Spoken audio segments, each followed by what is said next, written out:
Un navire anachronique fait route au cœur de la mer du diable, un territoire maudit où plus d'un y a perdu la vie, et parfois davantage. À bord du Cyclope, un équipage uni et un officier tenace dont on ne connaît que le nom, Sharazad. Qui est-elle? D'où vient-elle? Quelle est son histoire? Tout cela, nous ne le saurons pas aujourd'hui. Aujourd'hui est consacré à l'aventure présente, à la découverte d'une île mystérieuse au cœur d'une tempête déchaînée, des pertes tragiques et des rencontres sauvages venues d'un autre temps.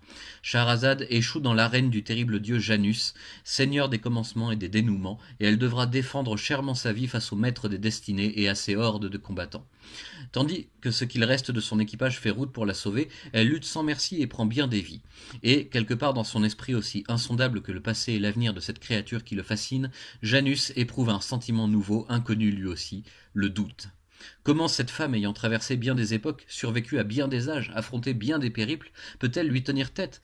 Pourquoi son avenir n'est-il pas aussi clair que son lointain passé? Se pourrait-il que celle qui dit se nommer Shahrazad soit bien plus qu'elle ne le paraisse? Le dieu dédoublé déteste les surprises même s'il en a longtemps attendu. Son propre avenir est désormais en jeu, en danger, alors même que les éléments se retournent contre lui et que son pouvoir le trahit. La tourmente le gagne, et dans un ultime sursaut de rage, il réalise qu'il se tient devant lui, qui est véritablement son adversaire. Tour à tour, esclave, princesse, reine, voyageuse, conteuse, amante, combattante, Shahrazad est un mystère vivant depuis bien trop longtemps. Et Janus ne peut le supporter. Qui aura raison de l'autre au bout du compte, et saurons-nous jamais le fin mot de toute cette histoire qui va se perdre jusqu'à l'aube des temps? Le récit de la vie de Shahrazad ne fait que commencer. On va tout de suite parler des points forts de cette histoire, de cet album, parce qu'il y en a des tas. Déjà, c'est une véritable petite pépite de l'univers indépendant des comics US, qu'Alion Comics est parvenu à nous dénicher et à éditer chez nous pour mon plus grand plaisir, je l'admets volontiers.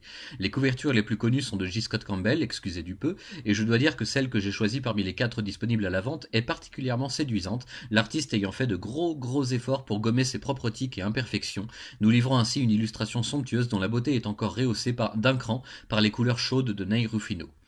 À l'intérieur, le lecteur émerveillé découvrira un déluge de cases magnifiques et très détaillées s'articulant autour d'un récit multiple qui couvre bien trop de terrain pour que l'on puisse se lancer dans un résumé exhaustif.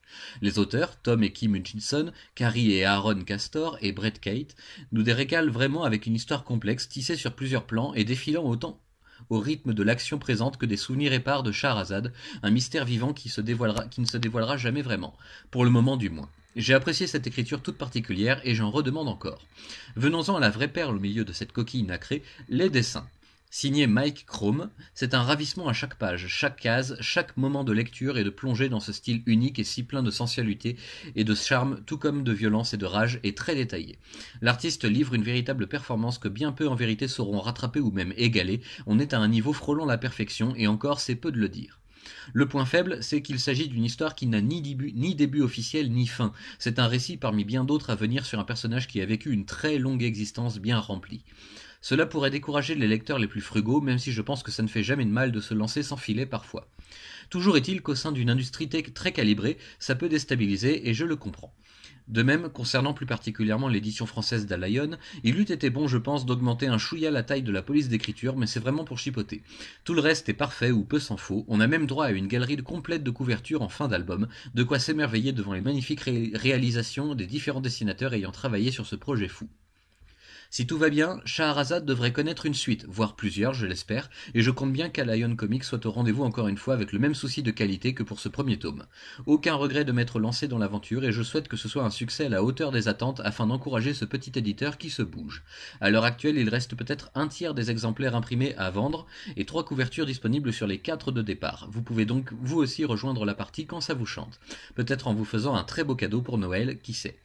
C'est mon coup de cœur indépendant du mois de novembre en tout cas, et je ne peux que vous conseiller de vous jeter dessus tant qu'il en reste si vous n'avez pas peur de lire quelque chose d'atypique et sortant du lot.